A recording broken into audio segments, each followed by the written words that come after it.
24 फरवरी 1955 San Francisco के एक छोटे से अस्पताल में एक बच्चे का जन्म होता है। माँ जुएन शिबेल एक ग्रेजुएट स्टूडेंट है और पिता अब्दुल फत्ताह जंदाली एक सीरियन जवान। दोनों एक दूसरे से प्यार करते हैं और यह बच्चा उसी प्यार की निशानी है। उसकी माँ जुएन के परिवार वाले इस रिश्ते के खिलाफ हैं। दोनों की शादी नहीं हो सकती। मजबूरन बच्चे को गोद देने का फैसला करना पड़ा। जन्म से पहले ही किस्मत लिखी जा चुकी थी, या तो कोई गोद ले या फिर अनाथालय को दे दिया जाएगा। किसे पता था कि आने वाले दशकों में यह दुनिया की एक सबसे बड़ी कंपनी का मालिक बनेगा। नाम था स्टीव जॉब्स। हाँ, वही स्टीव जॉब, आईफोन बनाने वाली कंपनी एप्पल का मालिक। कुछ यूं शुरुआत हुई थी स्टीव जॉब्स की जिंदगी की। कुछ दिनों बाद इस बच्चे को एक दंपत्ति पाल और क्लेरा जॉब्स ने गोद ले लिया। पाल एक मैकेनिक था और क्लेरा एक अकाउंटेंट। दोनों साधारण से इंसान थे, कोई अमीर नहीं थे। यहीं से जॉब की असली जिंदगी की शुरुआत हुई। जॉब्स ने हमेशा यही कहा कि पाल और क्लेरा ही मेरे असली माँ बाप हैं, क्योंकि उन्होंने ही उसे पाल पोस कर बड़ा किया और उनके सपनों को उड़ान दी। स्टीव जॉब्स का बचपन माउंट व्यू कैलिफोर्निया में बीता, जो आज सिलिकॉन वैली के नाम से जाना जाता है। अवसरों की इस धरती पर भी उस बुनियादी सवाल से नहीं बच पाया जो उसे जिंदगी भर परेशान करता रहा, मुझे क्यों नहीं चाहा गया। पिता पाल जॉब एक मैकेनिक थे जो अपने हाथों से काम करते थे। छोटा जॉब अक्सर अपने पिता के साथ बैठकर इंजन खोलता, मशीनों के पुर्जे जोड़ता और इलेक्ट्रॉनिक डिवाइस रिपेयर करना सीखता। पाल ने उसे सिखाया था कि एक अच्छा कारीगर किसी उत्पाद के न दिखने वाले हिस्से को भी उतना ही इम्पोर्टेंस देता है जितना कि दिखाई देने वाले को। और यह खूबी आपको एप्पल के हर प्रोडक्ट्स में देखने को मिलेगी। यहीं से उसकी क्रियोसिटी और क्रिएटिविटी की नींव पड़ी। स्कूल में जॉब बहुत होशियार था, लेकिन उतना ही शरारती भी। चौथी क्लास तक पहुंचते ही उसकी बुद्धिमानी दिखने लगी थी। टीचर्स ने उसके पेरेंट्स को सलाह दी कि जॉब को सीधे हाई स्कूल में भेज दें, मगर उन्होंने टीचर्स की सलाह नहीं मानी और तय किया कि जॉब्स को सामान्य तरीके से ही आगे पढ़ाया जाएगा। हाँ, 5वीं की जगह 6वीं में दाखिला करा दिया गया। जॉब्स का स्वभाव बचपन से ही विद्रोही था। वह चीज़ों को अपने तरीके से करना पसंद करता था। 1972 में सिर्फ एक सेमेस्टर के बाद जॉब्स ने अपने माता पिता को बताए बिना रीड कॉलेज छोड़ दिया। जॉब्स ने बाद में बताया कि ऐसा इसलिए किया था क्योंकि वह अपने माता पिता के पैसों को उस एजुकेशन पर खर्च नहीं कर सकता जो उसे बेमानी लगती हैं। पढ़ाई छोड़ने के बाद स्टीव ने उस दौर में कदम रखा जिसे उसने अपनी खोज का दौर कहा।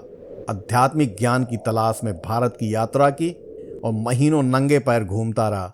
शायद ही कभी नहाया हो, क्योंकि उसे लगता था कि उसके शाकाहारी खाने से डिओड्रेंट की ज़रूरत ख़त्म हो जाती है। अटारी कंपनी, जहां उसे पार्ट टाइम नौकरी मिली थी, उसके साथ काम करने वालों ने उसके शरीर की बदबू की इतनी शिकायत की कि उसे नाइट शिफ्ट में काम करना पड़ा। लेकिन इसी बेकारी के दिनों में जॉब्स को एक ज़रूरी बात समझ में आने लगी थी। टेक्नोलॉजी सुंदर, सिंपल और सभी के लिए आसान होनी चाहिए। जहां उसके साथी कंप्यूटर को इंजीनियरों और शौकीन लोगों के खिलौने की तरह देख रहे थे, वहीं जॉब्स ने कुछ क्रांतिकारी कल्पना शुरू कर दी थी। हाई स्कूल के दिनों में ही उसकी मुलाकात एक और जीनियस से हुई, स्टीव वोजनियक, जिसे सब प्यार से वोज कहते थे। वोज कंप्यूटर और इलेक्ट्रॉनिक सर्किट का जादूगर था। दोनों ने मिलकर शरारत में एक ब्लू बॉक्स बनाया, एक छोटा सा उपकरण जो टेलीफोन सिस्टम को चकमा देकर लंबी दूरी की मुफ्त कॉल कर सकता था। टेस्ट करने के लिए वेटिकन को फ़ोन करके पॉप से बात करने का अनुरोध किया। यह थी उनकी बुद्धिमानी की सीमा कि शरारत में बनाया गया एक यंत्र सिडनी के पावर हाउस म्यूजियम में आज भी रखा है। जहां वो सर्किट मास्टर था, वहीं जॉब्स के पास एक अलग हुनर था, दूरदृष्टि, डिज़ाइन की समझ और लोगों तक चीज़ों को पहुंचाने का हुनर। जैसे जैसे जॉब बड़ा होता गया, उसकी रुचि कंप्यूटर और इलेक्ट्रॉनिक्स में गहरी होती चली गई। प्रॉब्लम यह थी कि न तो उसके पास पैसा था, न ही इलेक्ट्रॉनिक में कोई एक्सपीरियंस, और व्यक्तित्व ऐसा कि वह हर किसी से अलग थलग रहता था। साल था 1976 का। स्टीव जॉब सिर्फ 21 साल का था और वोजनियक 25 का। स्टीव ने वोजनियक को अपने पिता के उसी गैरेज में, जहां उसने अपने पिता से कारीगरी का हुनर सीखा था, एक कंप्यूटर कंपनी शुरू करने के लिए राज़ी कर लिया। नाम रखा एप्पल कंप्यूटर कंपनी। जॉब ने अपनी वॉल्क्सवैगन $1500 में बेची और वोज ने अपना HP कैलकुलेटर $500 में। इस तरह से उनकी कुल शुरुआती पूंजी $2000 का जुगाड़ हुआ। उनका पहला कंप्यूटर 1976 में आया, एप्पल वन, जो कि सिर्फ एक सर्किट बोर्ड था। CPU 1 मेगाहर्ट्ज, रैम 4 KB और $666 में बिका। शुरुआती दिन मुश्किल भरे थे। जॉब सिलिकॉन वैली में घूम घूम कर खुदरा विक्रेताओं को अपना कंप्यूटर बेचने के लिए मनाने की कोशिश करता रहता। अक्सर उसे मना कर दिया जाता और एक पागल विचार वाला हिप्पी समझकर खारिज कर दिया जाता। जॉब्स ने बताया, हम जवान थे, हमारे बाल बड़े थे, हम बिजनेसमैन बिल्कुल नहीं लगते थे। कंपनी की शुरुआत बहुत छोटी थी, लेकिन हर बेचा गया कंप्यूटर उनके सपने को एक कदम और आगे ले जा रहा था। 1977 में आया एप्पल II, एप्पल का पहला personal computer, ready to use. Plastic case, monitor, keyboard सब कुछ था इसमें। इसने एप्पल को नई ऊंचाइयों पर पहुंचा दिया। अब एप्पल एक कंपनी नहीं रही, बल्कि एक सिंबल ऑफ इनोवेशन बन गई। लेकिन स्टीव जॉब की जिंदगी में अभी कई उतार चढ़ाव बाकी थे। धोखे, असफलताएं और फिर एक हिस्टोरिक कमबैक जो उसे अमर बना देगी। जॉब्स अपने असली बाप से कई बार मिला, मगर दोनों एक दूसरे से अनजान रहे। एप्पल की शुरुआती सफलता ने ही स्टीव जॉब्स को युवा उम्र में ही करोड़पति बना दिया था। साल था 1980। एप्पल स्टॉक मार्केट में आया और जॉब रातों रात मशहूर हो गया। लेकिन सफलता जितनी तेजी से आई, उतनी ही मुश्किल भी साथ लाई। जॉब्स का विजन बहुत बड़ा था, पर उसका स्वभाव अक्सर जिद्दी और गुस्सैल माना जाता था। जॉब अपनी डिमांडिंग और ब्रूटल मैनेजमेंट के लिए मशहूर हो गया था। वह उन एम्प्लॉइज़ को डांट दिया करता था जिनका काम उसके असंभव मानकों पर खरा नहीं उतरता था। एक पूर्व एम्प्लॉई ने बताया कि स्टीव में यह भी काबिलियत थी कि वह सामने वाले को देखकर यह महसूस करा देता था कि या तो वह दुनिया के सबसे टैलेंटेड व्यक्तियों में से एक है या फिर एक कचरा। जॉब्स का परफेक्शनिज्म धीरे धीरे विनाशकारी बनता गया। कंपनी के अंदर टकराव बढ़ने लगे। 1984 में जब जॉब्स ने दुनिया को पहला मशीनतोश दिखाया तो सब हैरान रह गए, लेकिन बिक्री उम्मीद से कम हुई। कारण था insufficient memory, limited storage, lack of softwares, closed architecture, no cooling fan. Apple के CEO जॉन स्कूली, जिसे जॉब खुद यह कहकर लाया था कि कब तक चीनी पानी बेचते रहोगे, मेरे साथ आओ, दुनिया बदल देंगे। जॉन कूली उससे पहले पेप्सी कंपनी में प्रेसिडेंट था। 1985 तक रिश्ते बिगड़कर खुली जंग में तब्दील हो चुके थे।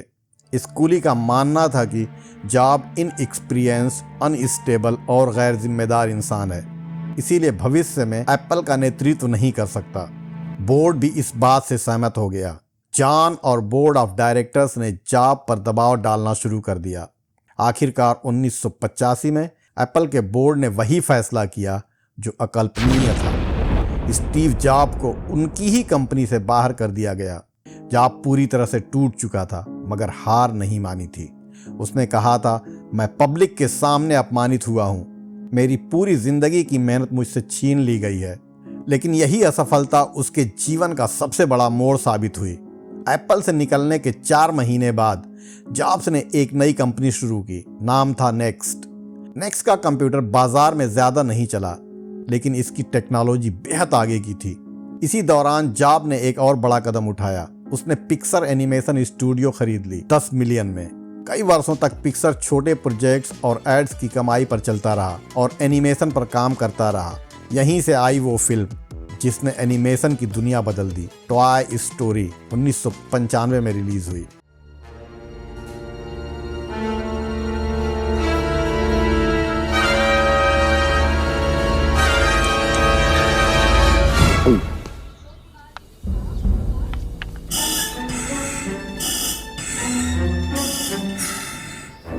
Buzz Lightyear to Star Command. Come in, Star Command. Star Command, come in. Do you read me? Why don't they answer? My ship! Isn't life anywhere? Hello? Oh, yeah! Ah! Whoa! Hey, whoa! Did I frighten you? Didn't mean to.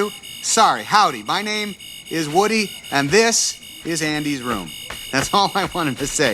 And also, there has been a bit of a mix-up. This is my spot, see? The bed here. Local law enforcement. It's about time you got here. Watch yourself.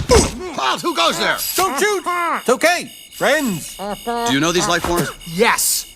They're Andy's toys. All right, everyone, you're... Hey, Woody's got something like that. His is a pull string. Only it sounds like a car ran over it. Oh, yeah, but not like this one. This is a quality sound. Pixar की सफलता ने job को फिर से दुनिया के सामने लाकर खड़ा कर दिया।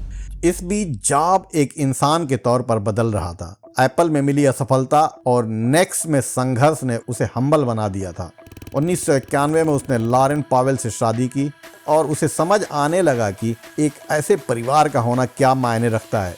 स्टीव ने ऐसा करो वैसा करो की बजाय क्या होगा अगर पूछना सीख लिया था। साल 1997 एप्पल डूबने की कगार पर थी। दिवालिया होने से सिर्फ 90 दिन दूर थी।